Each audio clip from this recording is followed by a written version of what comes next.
ये 3.3 million years ago से यानी कि 33 लाख साल से लगभग 12,000 बीसीई तक चला। होमो इरेक्टस के कुछ लोग, जो होमो इरेक्टस थे, वो कुछ लोग अफ्रीका से निकल करके कहां चले गए, एशिया और यूरोप की तरफ चले गए। बाइसन टाइप के जानवर को मारने के लिए बड़े बड़े पत्थर के औजार लेके घूमता था, लेकिन अब उसे छोटे जानवर मारने थे और वो फुर्तीले थे, इसलिए उसको छोटे छोटे हथियार बनाने पड़े पत्थर के।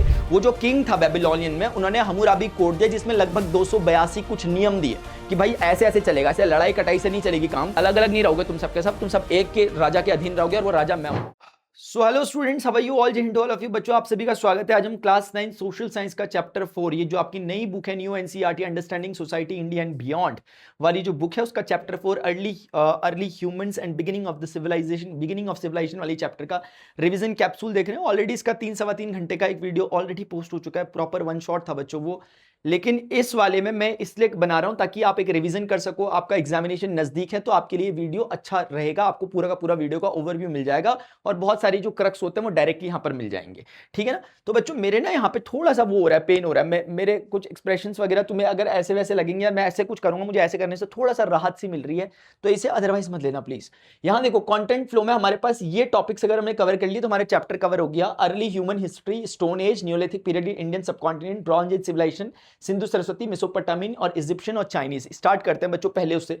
हमारे पास सबसे पहला जो बच्चों टॉपिक होगा वो होगा कि early human history. Early human history को अगर हमें समझना है तो हमें इसे दो पार्ट में देखना होता है कि जो ह्यूमंस आज दिख रहे हैं उन्होंने बायोलॉजिकली कैसे इवॉल्व किया और उन्होंने कल्चरली कैसे इवॉल्व किया।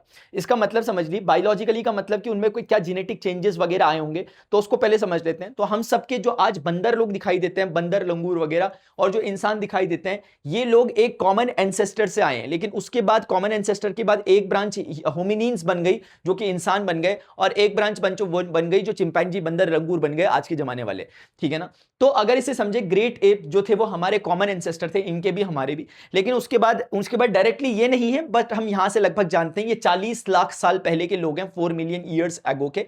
इससे पहले भी कुछ टाइप के थे, लेकिन हम यहां से पढ़ना चालू करते हैं क्योंकि इनका ज्ञात इतिहास लगभग हमारे पास मौजूद है। इन्हें कहते हैं ऑस्ट्रेलोपिथेकस, यानी ऑस्ट्रेलो यानी दक्षिणी और पिथेकस यानी कि बंदर लंगूर वाले लोग, यानी ये दक्षिणी वाले बंदर लंगूर है। दक्षिणी इसलिए क्योंकि ये अफ्रीका के लोग हैं और अफ्रीका क्योंकि इक्वेटर के नीचे साउथ में आता है, इसलिए इन्हें ऑस्ट्रेलोपिथेकस नाम दिया गया। उसके बाद होमो हैबिलिस आते हैं, फिर होमो इरेक्टस आते हैं। होमो इरेक्टस की दो ब्रांचेस होती है बच्चों, एक निएंडरथैलस होती है और एक होमो सेपियंस होती है, और होमो सेपियंस आगे चल करके आज का जो आधुनिक मानव है वो इसी कड़ी से निकल के आता है। होमो सेपियंस लगभग 3 लाख साल पहले आए थे। अब फटाफट से समझेंगे, ऑस्ट्रेलोपिथेकस की खास बात ये थी कि इसने ये पहला ऐसा इंसान था जो 2 पैरों पर चलने लगा। इससे पहले के जो लोग थे वो 4 पैरों पर चलते थे।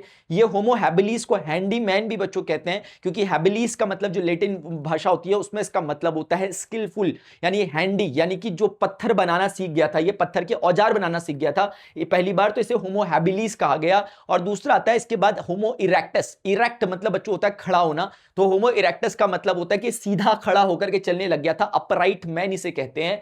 इसके बाद होमो इरेक्टस के कुछ लोग, जो होमो इरेक्टस थे वो कुछ लोग अफ्रीका से निकल करके कहां चले गए, एशिया और यूरोप की तरफ चले गए।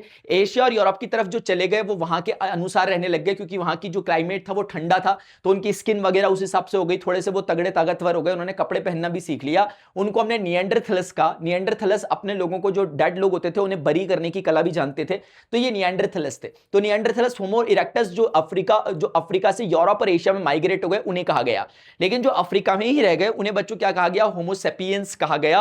और बाद में फिर ये होमो सेपियंस ने माइग्रेट करा, ये भी अफ्रीका से निकलकर ये यूरोप और एशिया की तरफ गए, और फिर ये लोग अपने कजन से मिले जो कि कौन थे, निएंडरथैलस। तो यार एक बायोलॉजिकल इवोल्यूशन है, आई होप आपको समझ में आ गया होगा। और ये है ऑस्ट्रेलोपिथेकस, होमो हैबिलिस, होमो इरेक्टस, उसकी एक ब्रांच निएंडरथैलस, एक ब्रांच होमो सेपियंस, और हम लोग होमो सेपियंस की परंपरा से आ रहे हैं। आई होप आपको ये समझ में आ गया होगा, याद भी हो जाएगा अगर आप लोग इनके फीचर समझ लोगे, जो मैंने बताया इरेक्टस का, हैबिलिस का, तो आपको आ जाएगा, ठीक है बच्चों। अभी ये चिंपांजी वाले में हमें कुछ खास नहीं पढ़ना, ये बंदर लोगों को बोलो तुम पढ़ लो अपने आप जाके। अभी बच्चों कल्चरल इवोल्यूशन है। कल्चरल इवोल्यूशन में क्या हुआ कि इंसान ने कल्चरली कैसे अपने आप को इवॉल्व किया, मतलब वो कैसे कैसे, ये तो बायोलॉजिकल चेंजेस थे, लेकिन उसने क्या क्या खुद किया, तो वो चीजें आती है सबसे पहले निकल के डेवलपमेंट ऑफ स्टोन टूल से। उसने पत्थर के औजार बनाने चालू किए। ये जो मैंने यहां पर लिखा हुआ है होमो हैबिलिस ने पत्थर के औजार बनाने बच्चों चालू किए थे।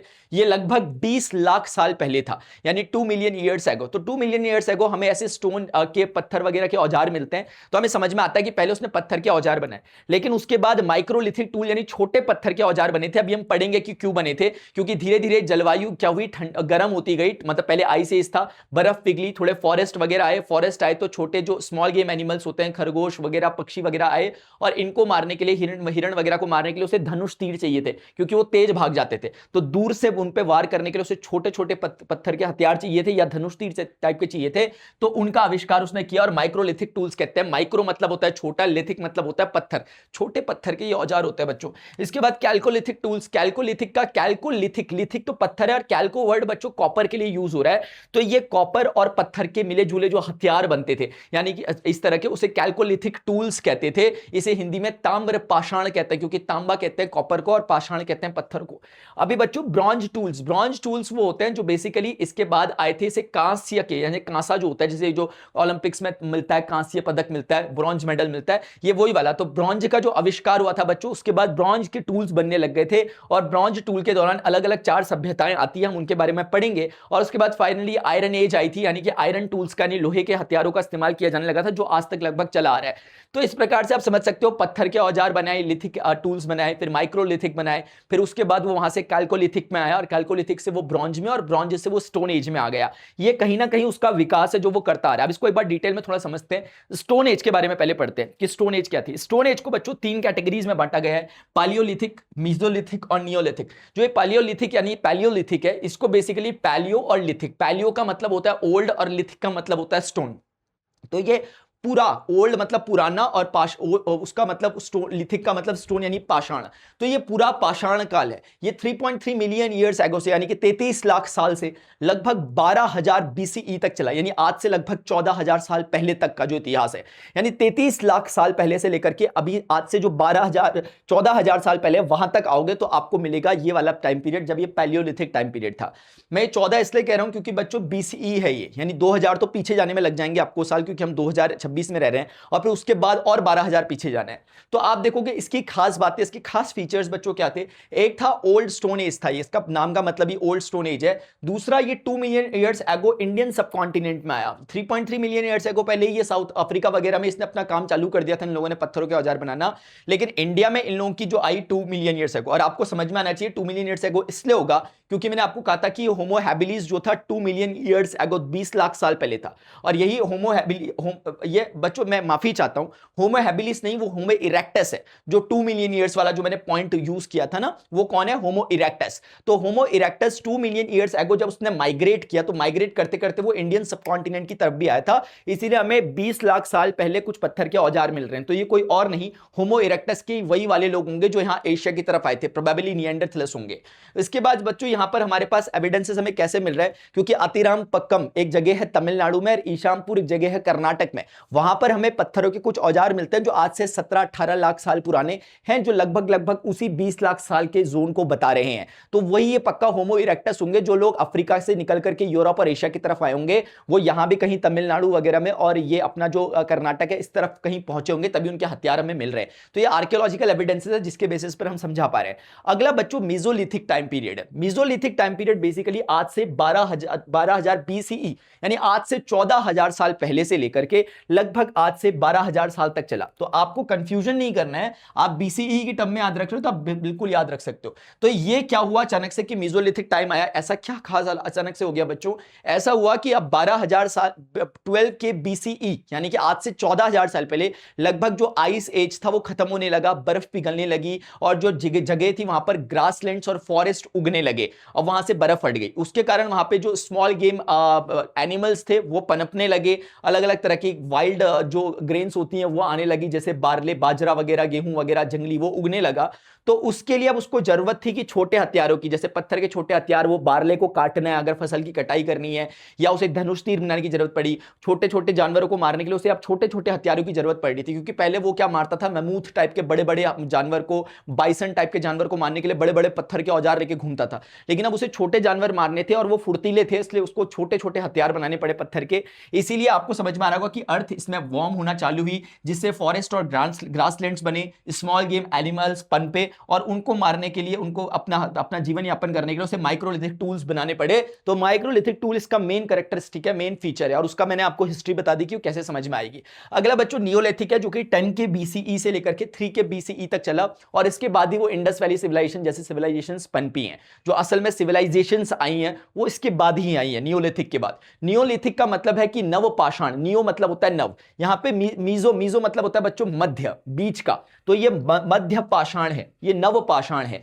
तो नियोलिथिक टाइम पीरियड का मतलब होता है कि ये 10 के बीसीई से लेकर 3 के बीसीई तक है बच्चों। इसमें मेन जो काम हुआ वो अभी तक इन दोनों टाइम में जो इंसान था वो क्या था, एक हंटर और गैदरर था, यानी कि वो एक शिकारी था और एक संग्राहक था। यानी शिकारी मतलब कि वो शिकार करना ही जानता था और कुछ कुछ चीजों को, बेरीज वगैरह को इकट्ठा करके थोड़ा बहुत रख लेता था अपनी बरसात वगैरह में खाने के लिए। लेकिन अब वो थोड़ा सा आगे बढ़ा, क्योंकि इस जोन में अब उसके पास, उसको ये समझ में आने लगा इसका जो सबसे मेन कैरेक्टरिस्टिक फीचर है बच्चों इसका, वो कौन है, वो है domestication of crops and animals.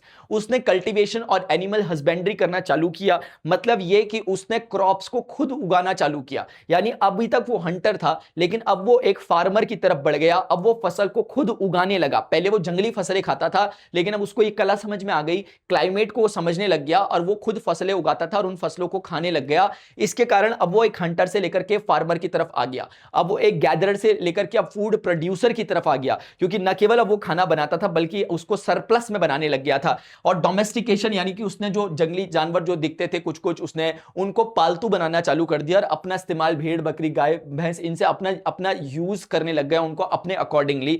तो वो करा उसने, और दूसरा उनकी ब्रीडिंग करा करके उनको फिर एक तरह से उनकी एनिमल हस्बेंड्री हुई यहां से, और क्रॉप्स का कल्टीवेशन करने लगा, उसे क्रॉप्स की समझ होने लगी, तो घर में ही अपने उगाने लगा। जिससे क्या हुआ, अब वो फसल कहीं पर उगा रहा है तो अब वो जा नहीं सकता उस जगह को छोड़ के, क्योंकि उसे पता है कि फसल उगेगी और कुछ जब ये पकेगी तो मैं इसे काटूंगा, और पकने में कुछ टाइम लगेगा, 5-7 महीने का जो भी लगेगा, तो ये उस ड्यूरेशन में इसको वहीं बसना है। तो अब क्योंकि इसे वहीं बसना है, अपने लिए से घर वगैरह बनाने पड़ेंगे, और ऐसे ही और लोगों को भी सब बस रहे हैं, तो ऐसे बसते बसते क्या हो गया कि यहाँ पे विलेज सिविलाइजेशन आ गई। तो सिविलाइजेशन का मतलब यही होता है बच्चों की जब इंसान थोड़ा सा घुमंतु छोड़ करके बसने लग गया, कहीं सिविलाइज्ड हो गया वो, अब वो अपने लिए खाना पकाना खुद करने लग गया, खाना को खुद पनपाने लग गया, यानी कि जैसे फूड प्रोड्यूसर बन गया, खुद यहाँ पर वो कुछ एनिमल हस्बेंड्री करने लग गया, तो वो सिविलाइज्ड होने लग गया। विलेज सिविलाइजेशन इसलिए कह रहे हैं क्योंकि उसकी सिविलाइजेशन अभी जो बेस्ड है वो किस पर है, फार्मिंग पर बेस्ड है, अभी वो किस फसल उगाने पर बेस्ड है, अभी वो क्या है, पालतू पशुओं के डोमेस्टिकेशन पर बेस्ड है। लेकिन अगर यही इंसान अभी आगे आगे व्यापार में आता है और कुछ बीट्स वगैरह बनाता है,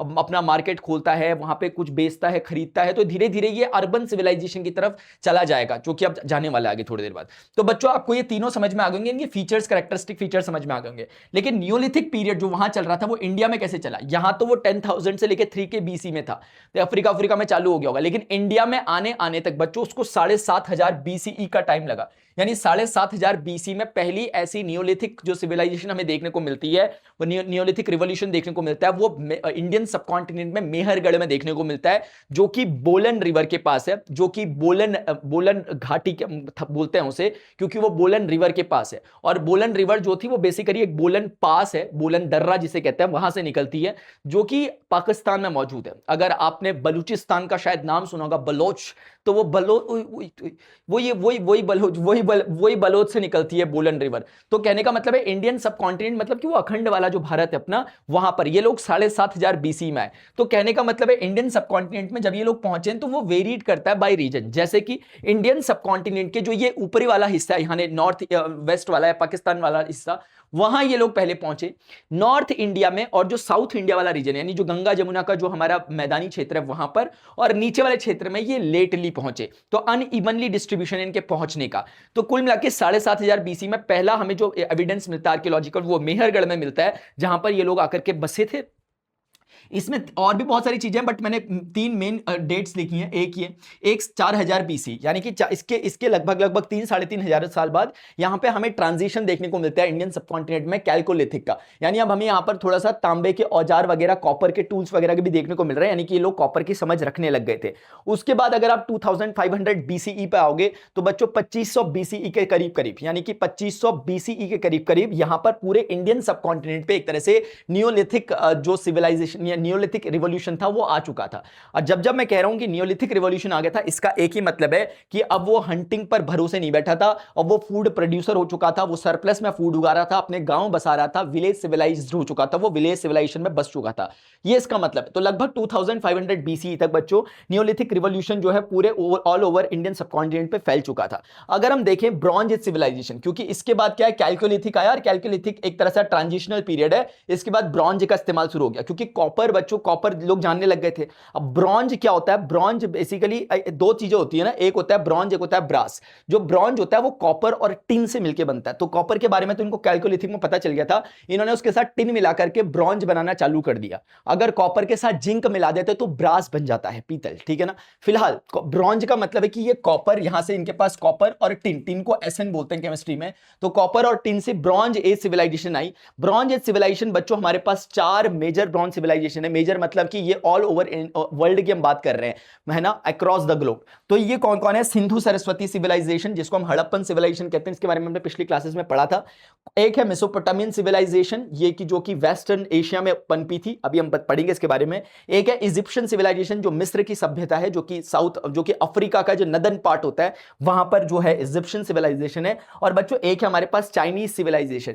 चाइनीज सिविलाइजेशन का मतलब यह है कि जो चाइना की सभ्यता है, एक एक करके पढ़ते हैं। सिंधु सिविलाइजेशन, सिंधु सिविलाइजेशन का बच्चों टाइम पीरियड 2600 से 1900 BCE है, लेकिन ऐसा नहीं है, लगभग 3000 BCE में ये चालू हो चुकी थी, लेकिन जो इसका मैच्योर हड़प्पन सिविलाइजेशन कहते हैं वो 2600 से 1900 के बीच में मैच्योर थी। उससे पहले प्री हड़प्पन, अर्ली हड़प्पन और बाद की पोस्ट हड़प्पन कही जाती है, लेकिन ये मैच्योर्ड थी। यहां पर ये बिल्कुल अपने एकदम नगर सभ्यता में बस चुके थे, बिल्कुल अपने टॉप, बिल्कुल एकदम टॉप नोज थे एकदम।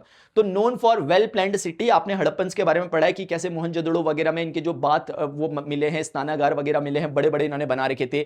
इन्होंने खाना रखने के लिए ग्रेनरीज बना रखी थी, अपना अनाज वगैरह रखने के लिए। तो इन्होंने वेल सिविलाइज्ड हो चुके थे, और ये अपनी प्लान्ड सिटीज के लिए, क्योंकि ग्रीड के फॉर्म में इन्होंने अपनी सिटी को फॉर्म किया था, तो इनको पूरी समझ थी कि ऐसे ऐसे करके, जैसे आज की लगभग होती हैं कि एक रोड एक रोड एक रोड, फिर उसके बीच में क्रॉस करती हुई रोड, ऐसे करके इन्होंने बनाया था। तो प्लान्ड सिटी थी इनकी एक तरह से। बाकी इसकी कुछ जो मेजर साइट्स हैं, अपने हड़प्पा के बारे में, मोहनजोदाड़ो के बारे में, राखीगढ़ी के बारे में, बनवाली के बारे में, सूतकांगेडोर के बारे में, आलमगीर के बारे में और लोथल के बारे में, इन सब के बारे में आपने लगभग कालीबंगन के बारे में आपने लगभग सुना होगा। ये मोस्ट इंपॉर्टेंट इनकी साइट्स हैं। बस इतना ही इसके बारे में। इस क्लास में आपको ज्यादा नहीं बता रखा, क्योंकि पिछली ग्रेड में आपको बता दिया था। आपको इस क्लास में जो ज्यादा बता रखा है वो अदर सिविलाइजेशन जो ब्रॉन्ज एज की थी आउटसाइड द इंडिया, उनके बारे में डिस्कस किया गया है। तो हमारी पहली हम बोलेंगे मेसोपोटामियन। तो बच्चों अगर मैं बोलूं इन चारों में जो सबसे पुरानी है, इन चारों में भी जो ओल्डेस्ट है वो है मेसोपोटामियन। मेसोपोटामियन लगभग 3500 BCE से चालू हो चुकी थी। समझ में आ रही है बात आपको? क्योंकि जो नियोलिथिक रिवॉल्यूशन आया है वो सब कुछ हुआ है, उसमें सबसे बड़ा जो असर हुआ, जो सबसे पहले जो लोग पनपे वो थे मेसोपोटामियंस। मेसोपोटामियन 3500 से लेके इतने BCE तक थे। ये मैंने आपके हिंट के लिए लिख रखा है, ताकि आपको पढ़ना होगा तो आप अंडरस्टैंडिंग के लिए पढ़ सकते हो। बाकी आपको पता क्या होना चाहिए कि ये चारों सिविलाइजेशन किस रिवर के किनारे बसी थी। जैसे ये वाली इंडस वैली सिविलाइजेशन भी कहते हैं, सिंधु नदी के किनारे बसी थी, सिंधु सरस्वती के। बाकी मेसोपोटामियन जो बच्चों है, मीसो का मतलब होता है बीच में, मैंने भी थोड़ी देर पहले बताया था, और पोटामियन का मतलब होता है रिवर। तो ये रिवर्स के बीच में है, 2 रिवर के बीच में है। एक रिवर का नाम था बच्चों यूफ्रेट्स और दूसरे का नाम है टिग्रिस। और आज की डेट में अगर आप देखोगे यूफ्रेट्स और टिग्रिस जो आपको है वो वेस्टर्न एशिया की तरफ आपको देखने को मिलता है, जहां पर एक क्रीसेंट, फर्टाइल क्रीसेंट रीजन बनता है, जो काफी फर्टाइल है, एक शेप बनता है। अगर मैं आपको इसकी लोकेशन बताऊं लगभग आज के समय कहां है, तो आप टिक्की याद रख सकते हो, टी फॉर टर्की। आप मैप प्लीज खोलो एटलस, उसमें देखो टर्की कहां पर है, फिर देखो इराक कहां पर है, फिर देखो कुवैत कहां पर है, और फिर देखो ईरान कहां पर है, सदर्न ईरान। तो यानी टर्की, इराक, ईरान, कुवैत, इन लोगों को लगभग कवर करते हुए ये सिविलाइजेशन थी। यानी आज कंट्रीज ऐसी बन गई है, लेकिन उस समय अगर हम देखें मेसोपोटामिया कहां थी, तो वो कुछ इन देशों के कुछ हिस्से को कवर करते हुए थी, एक क्रीसेंट शेप में। इसे मेसोपोटामियन कहते थे, क्योंकि 2 रिवर के बीच में बसी थी। एक का नाम टिग्रिस था, एक का यूफ्रेट्स, जो कि जाग्रोस और टॉरस नाम के 2 पहाड़ों से निकल करके आती थी। अगर आपको याद रखना है तो ठीक है। बाकी बच्चों इंपॉर्टेंट चीज क्या है, जो मेसोपोटामियंस थे, इनकी डायनेस्टीज जो आई वो इंपॉर्टेंट है। इसमें 4 डायनेस्टीज आई, आप समझ सकते हो। सबसे पहले इसमें सुमेरियंस थे। सुमेरियंस वो थे जो बड़े काफी वैज्ञानिक किस्म के लोग माने जाते थे, सुमेरियन थे। ये लोग पॉलीथीस्ट थे, बहुत सारे भगवानों पे भरोसा करते थे। जिगुरात, मैंने लिखा नहीं है चीजें यहां पर, मैं बोल रहा हूं क्योंकि मैंने डिटेल सेशन में बताई है और आपको हिंट भी मिलता रहेगा। जिगुरात, बस 1-2 बातें हैं जो लिखी नहीं है, आप नोट कर सकते हो। जिगुरात यानी कि बड़े बड़े टेंपल्स होते थे हर एक सिटी में। तो ये सिटी बेस्ड सिविलाइजेशंस थी। यानी मेसोपोटामिया क्या होता था कि ये लोग छोटी छोटी अलग अलग सिटीज बस जाती थी, जैसे उर हो गया, उरूर हो गया, लगास हो गया। तो ये अलग अलग सिटीज बसी रहती थी, और ये सब अपना अपना इंडिपेंडेंट इंडिपेंडेंटली अपने आप रहते थे। ये लोग थे सुमेरियंस, और अपनी अपनी सिटी में एक एक जिगुरात बनाते थे जिसे वहां का टेंपल कहते थे। और जो प्रीस्ट और प्रीस्ट्रेस होती थी वो एक अच्छा सोशल हायरार्की में एक अच्छा तब उनका लेवल था। तो कहीं ना कहीं सोशल हायरार्की जो थी उनके टाइम पे दिखने को मिल गई थी सुमेरियन के। लेकिन सुमेरियन की इसी कमी का इन लोगों ने फायदा उठाया जो इनके बाद आए अकाडियंस। अकाडियन जो थे वो अकड लैंग्वेज बोलते थे, सुमेरियन सुमेर लैंग्वेज बोलते थे। अकाडियन मैंने क्या किया, अकाडियन ने देखा कि यार ये जो सुमेरियंस है ये अलग अलग छोटी छोटी सिटीज बना के रखते हैं लेकिन इनमें एकता का अभाव है, लड़ते मरते रहते हैं। तो इन लोगों ने अकाडियन ने क्या किया, इन सबको हरा करके, जैसे कि अंग्रेजों ने लगभग किया था, इन सबको हरा करके अपना एक छत्र राज स्थापित किया। उसने इन सबको एक बोला, उसने बोला ऐसे अलग अलग नहीं रहोगे तुम सबके सब, तुम सब एक के राजा के अधीन रहोगे और वो राजा मैं हूंगा। आप मुझे बताओगे उस राजा का नाम क्या था? सरगोन था उस राजा का नाम। अकाडियन, अकाडियन बच्चों, उसके बाद बेबीलोनियन है और उसके बाद आस्ट्रियंस है। बेबीलोनियन की दो ब्रांचेस है, एक ओल्ड बेबीलोनियन और एक आती है न्यू बेबीलोनियन। एक्चुअली जो ओल्ड बेबीलोनियंस थे इनको आस्ट्रियन ने हरा दिया था, फिर बाद में आस्ट्रियन को आकर के जो न्यू बेबीलोनियंस थे उन्होंने हरा दिया था। लेकिन ज्यादा मत ध्यान रखो, बस ये ध्यान रखो कि बेबीलोनियन एक सभ्यता आई थी नई, मतलब एक नए प्रकार के राजा आए थे। इसमें जो आप एक है हम्मुराबी करके एक कोड आता है, हम्मुराबी कोड। वो जो किंग था बेबीलोनियन में उन्होंने हम्मुराबी कोड दिया जिसमें लगभग 282 कुछ नियम दिए कि भाई ऐसे ऐसे चलेगा, ऐसे लड़ाई कटाई से नहीं चलेगी, काम चलेगा नियमों के आधार पर। तो उन्होंने रूल्स दिए, एक तरह का कॉन्स्टिट्यूशन बनाया। तो है ना जो मैंने अभी बताया हम्मुराबी, ऐसा कुछ इनका नाम है, आप मुझे बताओगे क्या नाम है? वो बेबीलोन से ही थे। और बेबीलोन जो थे यानी बेबीलोन थे, इन्हीं को बेबीलोनियन कहा गया। तो ये बेबीलोन वालों ने ही वो हैंगिंग गार्डन, अगर आपने कभी सुना होगा, जो 7 वंडर ऑफ वर्ल्ड है उसमें से एक है, वो इन्होंने ही बनाया था। अभी यहां पर आते हैं आस्ट्रियंस, ये असुर था इनके, उसका नाम आस्ट्रियंस। तो आस्ट्रियन के बारे में कुछ नहीं है, ये बेसिकली आप अगर जानना चाहते हो तो सबसे नदन पार्ट ऑफ मेसोपोटामिया ये लोग थे, सबसे सदर्न पार्ट में सुमेरियन थे, एज फॉर सुमेरियन। उसके बाद आस्ट्रियन के बाद अकडियन थे और अकडियन के बाद बेबीलोनियन थे और बेबीलोनियन के बाद सुमेरियंस थे। ये ऑर्डर था मेसोपोटामिया में, यानी कि सबसे ये नॉर्थ में रहने वाले थे, ये उनके थोड़ा नीचे रहते थे, ये उनके थोड़ा नीचे रहते थे और ये सबसे नीचे साउथ में रहते थे। ऐसे ही बता दिया मैंने आप लोगों को बच्चों। तो यही बात है, इन लोगों की एक यूनिफॉर्म स्क्रिप्ट थी। ये मिट्टी के टैबलेट्स जो होते थे उसमें ऐसे ऐसे कुछ छेद के, कुछ जैसे कील से ऐसे ठोका हो, ऐसे टाइप से कीलाक्षर कहते हैं हिंदी में। और यूनिफॉर्म इनकी स्क्रिप्ट हुआ करती थी जो कि डिसाइफर की जा चुकी है। इनकी स्क्रिप्ट यूनिफॉर्म डिसाइफर हो चुकी है, इनकी स्क्रिप्ट जो थी बच्चों वो भी डिसाइफर हो चुकी है, और चाइनीज वालों की जो स्क्रिप्ट है वो भी डिसाइफर हो चुकी है। बट सिंधु सिविलाइजेशन की जो स्क्रिप्ट थी, पिक्टोग्राफिक स्क्रिप्ट थी, मतलब वो अभी तक चित्रलेखात्मक जो लिपि थी वो अभी तक कभी डिसाइफर नहीं हो पाई। आप अगर पढ़ पाओ तो बताना।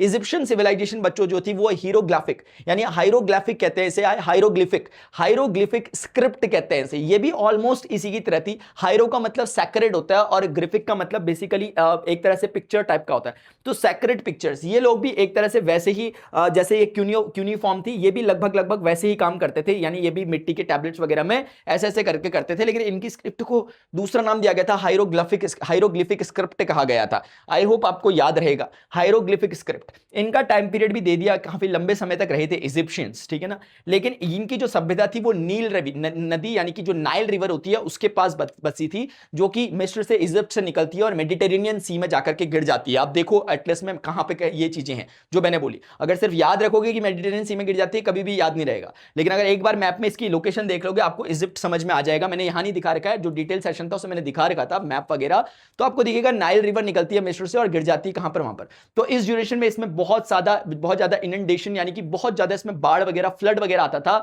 जिसके कारण जो वहां के लोग थे, जो इजिप्शियंस थे, उन लोगों ने ये तय कर लिया कि इस समय यहां पे बहुत बाढ़ आती है। लेकिन जब बाढ़ आकर के पानी वापस जाता था फ्लड के बाद, तो वो एक मिट्टी होती थी एक काली रंग की, वो छोड़ के जाती थी बाढ़, जो कि काफी फर्टाइल होती थी, जिसमें अच्छे से खेती कर लेते थे। तो इन लोगों ने डिसाइड कर लिया कि भाई जब बाढ़ आती है इस दौरान हम लोग वहां से भाग जाएंगे, और जब बाढ़ चले जाएगी तब हम वहां पे खेती करेंगे, ग्रो करेंगे अपने उसको, है ना, इसे अखेट कहते थे। और उसके बाद उन्होंने बोला कि जब बाढ़ चले जाए, मतलब अब जब हमने बो दिया, फिर गर्मी का सीजन आएगा, यानी बाढ़ आने से पहले का सीजन, हम फटाफट से कटाई कर लेंगे। इसको उन्होंने एक नाम दिया था, आप मुझे बताओगे क्या नाम था इन 3 सीजनों के जो मैंने आपको बोले, ठीक है ना। तो फिर उसमें ये करते थे, ये इतना सिंपल सा काम होता था, ये इनका टाइम चलता था ऐसे। तो इसी को ध्यान में रखकर जो मैंने बताया कि ये कर लेंगे ये कर लेंगे, इन्होंने अपने साल को 3 सीजन्स में बांटा और उसके लिए उन्होंने अपना इजिप्शियन कैलेंडर बनाया। ये कहानी इसलिए सुना रहा हूं मैं आपको, ठीक है ना। दूसरा बच्चों, यहाँ के जो किंग होते थे उन्हें फराहो कहते थे, यानी फराहो कहते थे बेसिकली, जो यहाँ का किंग होता था उसको, जो ऐसे ऐसे करके देखा होगा आपने, फराहो कहते थे उसे।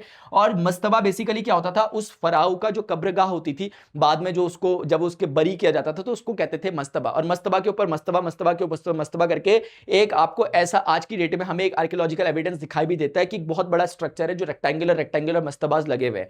फिलहाल एक चीज हमारे पास सेड फेस्टिवल, जो ये सेड फेस्टिवल था बच्चों, जब ये फराहू का 30 साल हो जाते थे उसके किंगडम को, यानी कि वो अपने राजकाज करते हुए उसे 30 साल हो जाते थे, तो उसका एक पूरा का पूरा जश्न मनाता था पूरा का पूरा मिस्र, और उसको कहते थे सेड फेस्टिवल। बच्चों अगला हमारे पास है चाइनीज सिविलाइजेशन। चाइनीज सिविलाइजेशन को आप देख सकते हो 2100 बीसी से आज प्रेजेंट तक चल रही है। इन सब में चाइनीज सिविलाइजेशन ही ऐसी है जो अभी तक चल रही है, खत्म नहीं हुई है, वही उसी का थोड़ा थोड़ा मॉडिफाई होते होते अभी तक चल रही है। और इसमें ह्वांगे रिवर और यांग या फिर यांगसी रिवर जो है, यानी कि येलो रिवर और यांगसी रिवर के पास में बसी हुई ये सभ्यता थी, चाइनीज सभ्यता होने के लिए। तो ये 2100 बीसी से इसके बारे में, बट ज्यादा आर्कियोलॉजिकल एविडेंसेस हमारे पास है नहीं। हमारे पास अच्छे एविडेंसेस आते हैं शांग डायनेस्टी के बाद, जो कि 1600 बीसी में आई। तो 4 इंपॉर्टेंट डायनेस्टीज थी यहां पर, शांग, झाओ, क्विन और हान डायनेस्टी।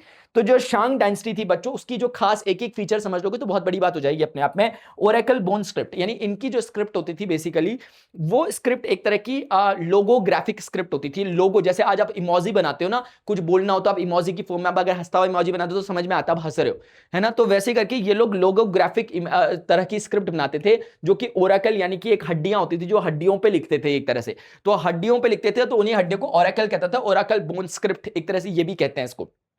तो वो बेसिकली पहली बार डेवलप हुई थी शांग डायनेस्टी में, 1600 से लेकर 1046 तक ये लोग यहां पे थे।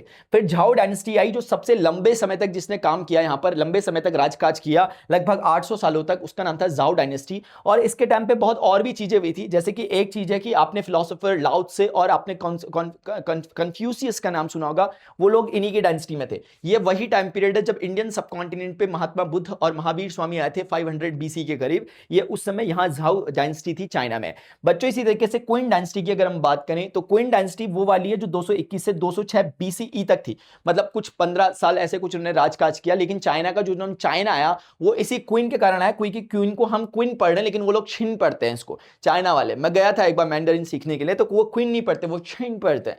तो वो जो छिन था उसी से छिन चाइना बना। तो इस तरीके से बच्चों 221 से 206 बीसी तक हुए थे। अगले इसके बाद आई थी हान डायनेस्टी। जो हान डायनेस्टी है ये भी काफी मतलब एक अच्छी और पॉपुलर डायनेस्टी है चाइना की, क्योंकि इसी के टाइम पे जो सिल्क रूट जो होता था जहां से सिल्क का व्यापार होता था, और बाद में सिल्क के थ्रू और भी बहुत सारी चीजें यहां से आती जाती रहती थी। एक रूट तैयार हो गया था चाइना के साथ कनेक्ट होने का, एशिया के साथ कनेक्ट होने का, बाकी दूसरे कॉन्टिनेंट्स के लिए वो एक रूट बन गया था, सिल्क रूट। व्यापारिक काम होते थे यहां से इस रास्ते से, इसलिए उसे सिल्क रूट कहते थे। ये डेवलप हुआ था हान के समय में। और आप मुझे बताओगे इन सब में वो कौन सा डायनेस्टी थी जिसके समय में चीन की दीवार बनी थी, जो the great wall of China जो हम कहते हैं, वो किसके टाइम पे बनी थी? मैंने आपको इसके बारे में पहले भी बताया था। तो बच्चों इस तरीके से यार हम अपने कंप्लीट चैप्टर को कवर कर लिया, यही इसमें है, क्रक्स था चैप्टर का पूरा। मैं माफी चाहता हूं मेरे बॉडी लैंग्वेज के लिए, आपको अजीब सा लगा होगा, मुझे खुद अजीब सा लग रहा कि मैं क्या क्या कर रहा।